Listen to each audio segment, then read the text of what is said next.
What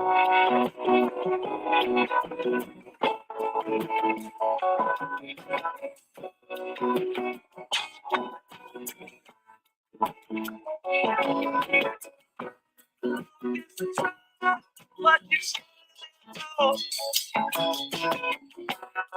know, get up, cold on the road,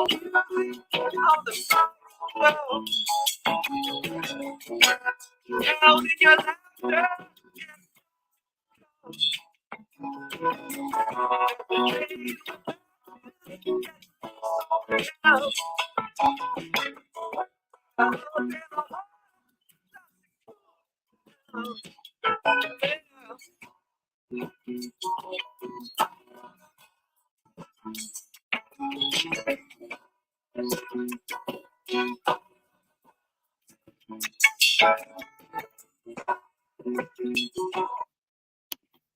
Fire on the mountain. Hey, what's up, everybody? So glad to have you here. I had to give a shout out to Bill Walton with my personal favorite Grateful Dead song, Fire on the Mountain. And man, was Bill Walton probably Fire on the Mountain, man. He was probably a dancing ball of energy from everything I've heard. So wearing my tie-dye, which, I'm always wearing tie-dye. That's not really anything special, but, wanted to give a shout out. I didn't realize how impactful he was, to everybody. People die every day. Celebrities die every day. So that's not anything unique. But to see Bill Walton kind of transition and go through so many lines, and somebody that stood up for social justice and essentially just what is right, it doesn't, you don't need a book to tell you what's right or wrong. And he stood up for those things that are obviously right and progressive and, moving things forward. So shout out to Bill Walton. Shout out to the Grateful Dead, and shout out to you, man. Thank you all for tuning in today on the NBA show. We're going to be, I got another Bill Walton clip we'll play in a little bit, but we're going to be breaking down the NBA finals. We're in a lull of NBA basketball. Get ready. Get ready. This is what's going to happen probably, mid-June till mid-August until we get the NFL, not for the hardcore MLB fans. I'll be watching some WNBA personally, but that's just, it's kind of like the lull in sports. It's busy. We should all be outside more playing sports or doing something. There's one more quote I think I'll never forget. He's like, why would I go to church, and dream and think of sport, when I can be at sport and think of God. And that's how I've always kind of looked at being outside and doing things, right? So with that being said, thank you for being here. We do have a wonderful NBA Finals coming up. The best team in basketball, the Boston Celtics, just kind of people want to discredit what they're doing. People want to knock on what they're doing. But the truth is, they deserved all that. They deserved the easy path, People are like, they got to play yada, yada, yada. Well, that's what happens when you're the number one seed, all right? If the Nuggets would have been the number one seed, we would have been talking about a way different opponent, I feel like, okay? Because the one seed then, would have been where OKC is. I think Denver would have took on Dallas a little differently. Dallas, Denver scores better than Minnesota, even though Minnesota beat them, right? I told everybody when in our little groups, I was like, Minnesota's not going to be able to score 108 and beat the Dallas Mavericks. That's just not the scenario. They had the team to beat the Denver Nuggets, and they did that. Mission accomplished. But they didn't meet that team in the Western Conference Finals. Lo and behold, right? That's what happens. But Denver, they lost that game to San Antonio. 18-point comeback, the 20-point comeback, of course, against Minnesota. 18-point comeback against San Antonio late in the season determined the factor. So no knock to Boston over here, man. To the credit, to the victor goes the spoils. And they have an opportunity. They're in the NBA Finals with only 2 losses. And for some reason they can win this in 4 or 5 games, that would be 2 or 3 losses through an entire playoff run after one of the most dominant NBA regular season performances that we've seen. I think you got to go back to kind of Shaq, Kobe, LA when they lost that one game to Allen Iverson, where he said he pulled he did what you're supposed to do if you're a great player. You're supposed to say, you're not going to sweep me. And he ended up coming back and winning game 1. It's probably the best game 1 performance I've seen outside of LeBron James. What was that? The J.R. Smith game where he had like 50-something points, 8 rebounds, 8 assists. Don't quote me, but I know it was something like that. those great performances are there. Is Dallas good enough to hang with Boston? In my opinion, yes. You see the Dallas jersey back there. That's not current. This is one of the best ever to do it. Talking about Jason Terry right here, the Jet. For you young ones out there that don't know who Jason Terry is, go look it up. He was top 10 in several categories when he retired. He's worth looking up, especially if you want to play a guard position. Go look at the way he came off the bench, came off the way, and played guard, and was one of the leading scorers in almost every game. It's pretty neat. So shout out to Jason Terry as well. Shout out to my man Disco, Big Draft Energy. What's up? I'm here. Thank you for being here, man. Hope you're doing well this Sunday, and I'll be talking to you later, my man. And if you have any comments, put them in there. It's producing and hosting, but we got this, man. I can run the green room. I got the green mic. All kinds of green up in here, and we're good. We're good with it. But we bring it back to Dallas. I mean, they deserved it. I wrote in my Fantasy Alarm article before the conference finals began that Dallas made a pretty bold statement before the playoffs began. They defaulted the 4 seed. They said, no, we're going to rest our key players. Luke has been playing his way through injuries. He still is. And we're going to rest him. We'll go on the road. We'll be the 5 seed, and we'll go on the road, and we'll beat anybody in their arena, and we'll win the series. And I was verbatim what I said, because that's what the Mavericks were saying boldly. They're like, we're not worried about home court advantage. We'll win when we play on our court, but we'll win enough when we go play on somebody else's court. So the fact that they're going to Boston doesn't really intimidate me. TD Garden, yeah, it's an amazing run. Deontay enjoying one of the best home courts throughout the year. But I saw the Nuggets go in there and win. I believe I saw the Golden State Warriors go in there and win. I saw the Los Angeles Lakers go in there and win without LeBron, without AD. So, like I said, I don't discredit Boston at all. But, the facts are the Western Conference is and has been the better conference probably since 1997. 1990, right there at the end of Michael Jordan's careers. That Utah Jazz team was good, and then Utah Jazz team had to beat a lot of good teams to get through that. Actually, I'm going to say, since the Kareem era, since the mid-90s, the Western Conference, not Kareem, Hakeem, since the Hakeem, the Dream era, man. So mid-90s on the West, so you're talking 33 decades, the Western Conference has been the better conference. And that's not a knock to the East, like to Boston at all. We watched Tom Brady, just cruise through an AFC East for 2 decades. There was no competition. And smart players will do that. Smart players will find, that's why Tom Brady went to the NFC South. He's like, I got to beat the Packers. And he did. He knew that was going to be the only team he had to go beat. Aaron Rodgers. He went up there and beat him. And won the Super Bowl. Being intelligent should not be, a discredit to an athlete. Being intelligent and being intelligent makes you a much better athlete, and it should be attributed as a strength as opposed to maybe like looking at some kind of default. But yeah, Boston, walked through Dallas, earned it.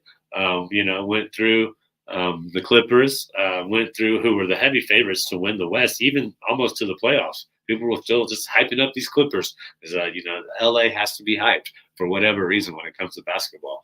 And then OKC, truther, hardcore OKC fans, they really thought they had a chance. I don't think a lot of anybody else did, but they went and they gave Dallas a run. I mean, OKC was way more challenging for Dallas than Minnesota was, and I feel like that would have been true for Denver. I think that would have been the battle because the last time they played, Kyrie Irving made a catch and shoot or catch and score basket with less than a second, doing Kyrie things. They kind of look like a team of destiny for me. TD, what's up, man? Glad for being here, dude. If you got any comments, throw them in there, guys. I'll put it up here for you, no doubt about it. One of the greatest victims of posters. Shout out to Jason Terry. Yeah, hey, if you play as long as Jason Terry does, you're going to get dunked on. You can believe that. One cool thing about Jason Terry though too is he had the Larry O'Brien, I got my Nuggets tattoo, right? But he had the Larry O'Brien tattoo on him before they won the series. They went and won it against LeBron James, D Wade, Bosh. 6 games. That was one of the greatest teams, in my opinion, of all time. And a lot of people like to give Dirk credit, rightfully so. He didn't play with any All-Stars, just like Nikola Jokic, but there were future Hall of Famers on that team. Jason Kidd, I think Marion should be a Hall of Famer, and then you can make a good case for Jason Terry being the Hall of Famer as well. But back to the issue at hand right now. We got till Thursday, so I think we start getting 2 games between. So the game 2, I believe, might be Sunday. I should have had that pulled up. I do know that it won't be before Saturday, so it'll either be Saturday or Sunday, depending on how they're running the NBA Finals this year. Game 1's going to be interesting. Kristaps Porzingis, that's a big piece of who they are down low. And I've been hammering and talking about this, and since the trade happened, man, TD, you might have seen him over there in Charlotte. PJ Washington, bro, is a difference maker.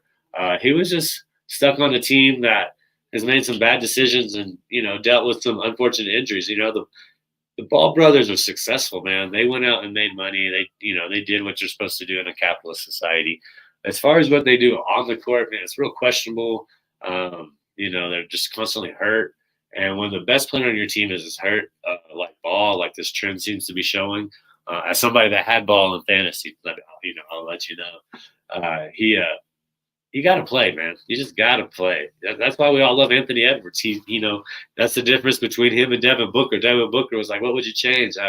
Back-to-back games. We don't need to be playing those. And then Anthony Edwards came back and said, we got to quit all this load management. It's part of the reason people love Ant. He's out there. It's part of the reason people love Jokic. He's out there. He doesn't play the most minutes, all yada, yada, yada. But, back to Dallas, people were hinging on them, hating on the Kyrie trade. Like, oh, man, that's not going to work. Of course, Kyrie's an easy target because he was speaking his mind, and that was against popular opinion at the time. He's playing excellent basketball. I think him playing with Jason Kidd and learning the guard position in a manner that nobody's taught to him. They can relate on a lot of things, both playing for Brooklyn, both playing with superstars. I am not like somebody that's watched Kyrie Irving his entire career. Of course, I watched him whenever he was going to the finals with LeBron. This is his first NBA Finals in 7 years. You could see the exuberance and the joy, and I don't want to speak for him, but validation that he is who everybody thought he was and that he's capable of playing team basketball. It's not all just one-on-one skills. And, like I said, I don't want to speak for him on behalf of him, but that's just kind of how I interpret what's going on with his success, and he's a competitor. I mean, my God, if you're a competitor, you play to win. I play TD in all kinds of leagues, just going out drafting a lot of best balls. No disrespect to them. I want to beat them in everything we play. That's just how it is when you're a competitor. When you get to the next level and the next level, it just mostly increases for everybody, the competitiveness with themselves, the competitiveness with their opponent, But, back to PJ Washington, it's just, man, he grew up in Frisco. He made a list when he was in high school talking about, this is what I want to achieve. He achieved those. Like, he wanted to be an All-American. He wanted to go play at Kentucky, and he wanted to play for the Dallas Mavericks and win a championship. Like, talk about the power of manifestation and writing your goals and projecting it. Just living testimony to that. And he's back at Dallas. He's been a major X factor for some games in this series. They definitely don't win against OKC without PJ Washington. Hey, what's up, everybody? How's it going over there? Bayou Bengal. Thanks for tuning in. Remember to click like and subscribe. Get your comments up here. I'll be glad to put them up here, okay? Anybody that puts them up, you'll get them up here. Yeah, but he manifested all that. Now he's in such a good situation. And when that trade went down, I was like, man, that's amazing. They got what they need. Like, as somebody that grew up in DFW, watched Mavericks basketball, I don't know, since I was like 7 or 8, since they were terrible, and they've always like missed out on a center. It's like, if they have a good center, they got a good chance of going the long distance. Dampierre, DeAndre Jordan didn't really work out, but it's not like it was terrible. And then that was 1 year also, and then Tyson Chandler, his best season in his professional career, led to the Dallas Mavericks winning an NBA championship. They're one and only. A lot of that credit goes to Dirk. Like I said, I think Jet deserves some. Kid obviously deserves some. Marion was playing great defense, and Chandler was just a force around the rim against the Heat, against the Spurs, against Pau Gasol, who they swept. I mean, he was a force, and they drafted Lively, and at the beginning of the year, a lot of us over here at TSA were talking, and I remember telling specifically Rico, I was like, man, that's such a good move for Dallas. I was like, that they just always need a good center. I think he's going to be an excellent center, and he has totally lived up to being a great. Like, if it, there's another center on Interstate 35 that is a true rookie, and not named Victor Wembanyama. That is going to be good. All right, those three locked up an amazing, OKC, Dallas, San Antonio, and if you throw in Sengun over there, that is a Western Conference, man. And there's so many good centers coming at you. But Lively, I think he's going to have a great series. He's going through some things emotionally. He's mentally strong, as you can tell. Luka Doncic says he don't play anything like a rookie. He's like, I got to remind myself that he's a rookie sometimes. Out there getting double-doubles. Boston's going to be in trouble. They're asking a lot out of Horford again.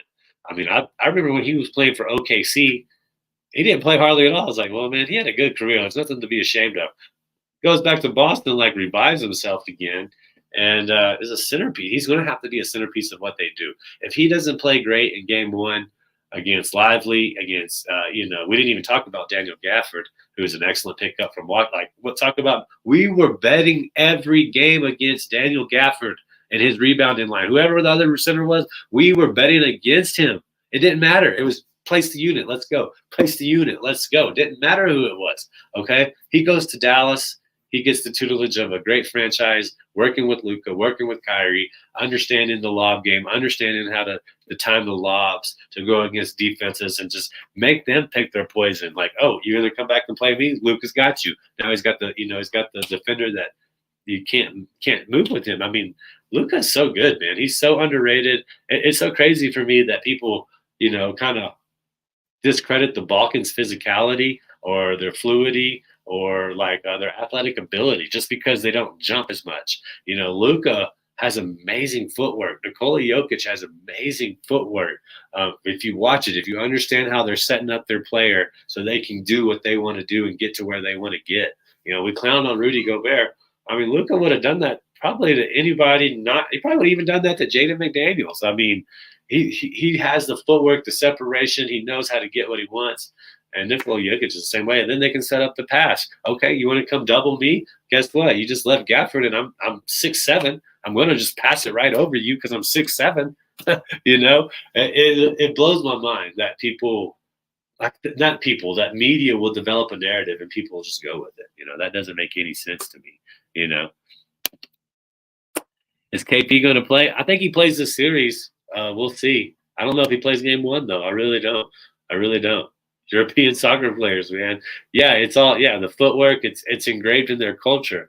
I don't know how much time people have spent outside the United States, but I've spent a lot of time in Latin America, a little bit of time in Europe. But dude, in Latin America, if it's round, those a 3-year-old can just be kicking. If it's an orange or if it's round, their footwork and their foot coordination is so much more advanced than most people in the United States. And I imagine you're right, Disco. I imagine that translates over to some extent on how to set up, putting their body. That is a big part of it too. 6'7", 7 foot, 200 something pounds because they're fat. And then they'll just drive right by somebody. They'll give them the okey doke with the under, come back and shoot it, or do the opposite, act like they're going to shoot, dribble, come under them. Just athletically outmoving a lot of people, and it's discredited. This is going to be. I was going to save this for later, but let's just go ahead and get into it. What's going to happen is it's going to come down to can the Boston play good front court against Dallas? But Drew Holiday and Derek White are amazing defensive guards. All right, Kyrie Irving and Luka, people are calling it the best backcourt of all time. Just over at this point last year, everybody was saying it was one of the worst moves of all time. That's why you got to watch out for what you hear in the media. That's all I'm trying to tell you. Don't be up and down like this with the media. Try to figure out what you like, and you can have a little up or down, but try to keep it even kill. All right, let the boos be as loud as the cheers, and let the advice have that same principle. Okay. You need to do your own research with everything. Unless you just want to trust us, I try to keep my data and how I present it that way most of the time. Okay, so yeah, I mean they might be the best backcourt. It's just different than Steph and Clay because what we're realizing as we've gotten further away from Steph and Clay is people try to replicate that, and like people make a lot more threes, undoubtedly, no doubt about it. But Steph, just the timeliness of it, the row he can go on it, the fact that they can both just spot up and like score. Like, Steph can make his own play, absolutely. But Clay, just the ability, like, okay, we're just going to mismatch. You're going to get a mismatch, and we're going to just shoot it over there, pass it over there, and he's going to spot up and score. Like, that's become a lot more difficult to replicate on a consistent basis. But Kyrie Irving and Luka Doncic, I mean, they can create so much. Their footwork's so amazing. Their ability to attack the basket is so amazing. Kyrie Irving has a very, very underrated mid-range game. I mean, he beat the Golden State Warriors with his mid-range game, to win his championship. And Luka can score anywhere from the logo to the rim. I mean, that guy he's amazing. He really is. As somebody that's watched his entire career, was still a little bit more interested in what the Mavs were doing. I still pay attention to the Mavs. You grew up in an area, you're going to know kind of about a franchise if you're a sports fan. But it's like I said, for me, it goes back to Jason Kidd. And I'm going to create a poll after this. Maybe not today. I might do it Monday. Is Jason Kidd, if the Mavericks win this title, is Jason Kidd the best Dallas Maverick of all time? I mean, let's think about it. We got to talk about that. I know Dirk's got the statue. I know Dirk, is the MVP. I know Dirk is the Finals MVP. And their American Airlines Center is the house that Dirk Nowitzki built. That's just the bottom line to it. He did that. He built that stadium, like not physically, but he made it what it is. He's the one that took it to the higher ground, to the next level, right? And until the Rangers championship last year, that city's only championship for 2 decades. Like, yeah, 2 decades. Major for sports. Because the Stanley Cup, the Stars won in '99 or 2000. So you're talking about a long drought right there. And Dirk is the only one. So he built that house. But Jason Kidd, I'm old enough to remember when Jason Kidd was drafted. I remember watching a few of his games, kind of had that house party, kind of little high top, little fade going on. You know what I'm saying? And he was amazing, man. Him and Jamal Mashburn and I'm blanking out on the other Jay Johnson. Highly recruited out of college, but pretty good team. Once again, no center, playing in the hard West. We're talking not only Admiral days, Dave Robinson. We're talking Hakeem. You're talking Dennis Rodman in that mix back in the day. I mean, it was a scary division back in the day, and that's part of the reason Dallas sucked. And but he won Rookie of the Year. Jason Kidd shared the MVP, co-Rookie of the Year with Grant Hill, and I remember those years. And then he left, of course, and then he comes back, right? And they put this team together. Now he doesn't have the high top fade. Hell, he don't got no hair no more. He's what we call Pelone, and he is playing along Dirk, getting a lot of assists. He's improved his 3-point scoring ability so much, and he was a pretty inaugural part of that team. He played a couple of years. I'll never forget. As soon as Jason Kidd won, the first person he went up and talked to was LeBron James, who just lost again and hadn't won an NBA finals at that point. But remember, Kidd lost 2 with the Nets, and he lost them against arguably the 2 best dynasties of all time. Kobe Lakers, Tim Duncan Spurs. He played both of them in the finals and lost to them. And so I think he was just telling LeBron not to worry, you're going to get yours, yada yada yada. But I distinctly remember that. And then he leaves again, goes plays, becomes coach, drafts Giannis Antetokounmpo in Milwaukee, pretty much develops him into the MVP he is. Goes to the Los Angeles Lakers in 2020, or takes a year off, I think. Goes to the Los Angeles Lakers in 2020, helps LeBron go win another finals ring, or get another finals. Gets his second ring as well. Comes to Dallas, goes to the Western Conference Finals his first year as a rookie coach. Takes him back a few years later. Now back in Dallas's, second or third finals he's involved with. Is he the best? Is he the best Maverick of all time? We'll have to see about that.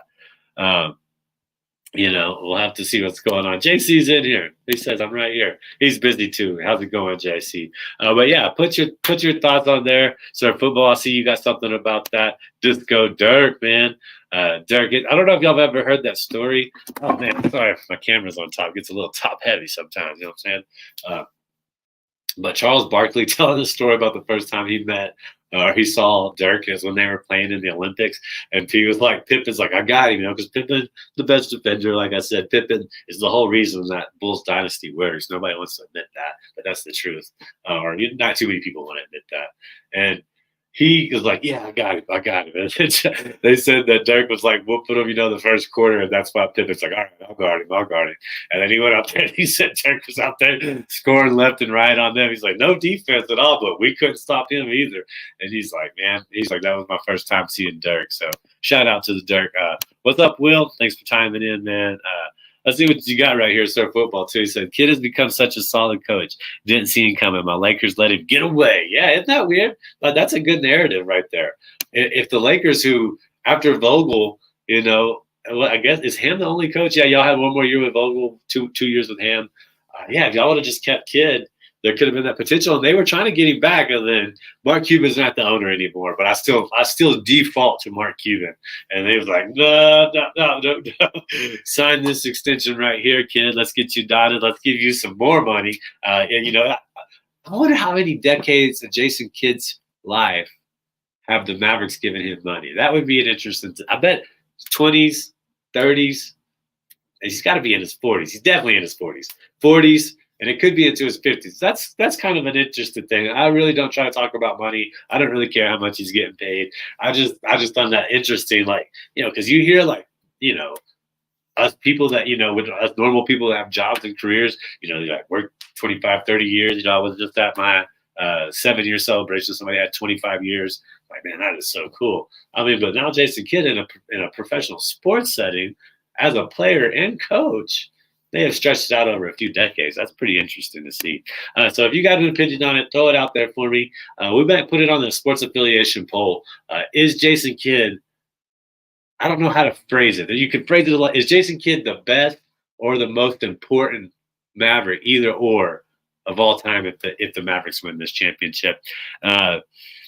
So, yeah, hang out with the family, man, always. But, back to game one. P.J. Washington, Daniel Gafford. I think that's going to be interesting to watch. Derek Lively coming off the bench. Like, who are they going to be matching up on him? Is it Hauser? Tatum's a big boy. I think, even though he's a forward, if he gets like pick and rolled on Luka, I think that's going to be an interesting matchup.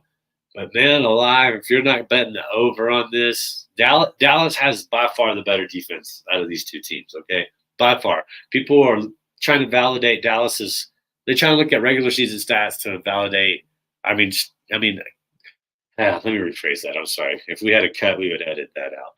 Dallas's points per game in the regular season doesn't reflect how good their defense has been in the playoffs. Okay, they've been excellent, man. They held the Thunder down. They held the Clippers down. Minnesota, they don't really have a great offense, but they did their job against them. They played good enough defense against a good defense and still mustered up the offense. Boston's not the case. I mean, every game but one in the previous series was over by 18, 19 points. I bet every game on the over in that series, 3 out of 4, you're taking that every time, okay? And I think Dallas is like, all right, y'all want to try to match? Let's match, they got players that can come off the bench. Tim Hardaway wasn't a good matchup for Minnesota. Tim Hardaway Jr., that is. But he could be a problem for the Boston Celtics coming off the bench. People like to think Boston's deeper. I mean, you got Pritchard. You got Hauser right now. You could have Horford, but he's had to step up. Tillman. That's who we're going to hang the 8th man on Tillman. I don't know. Pritchard can score offense. Hauser gets lucky occasionally, but you're pretty much hanging all your offensive hope on your second unit on Pritchard. Granted, it's the finals. Your starters should be playing more. You have excellent starting five, Boston. I think this game goes at least 6 series. So if you want to bet over 5.5 games for the series, do it. If you think Dallas could win this series, I recommend making Luka MVP. It's still at like plus 220, plus 225. So if you think Dallas is going to win the series, it's better odds than Dallas just to win. Jason Tatum, I think, is negative 150.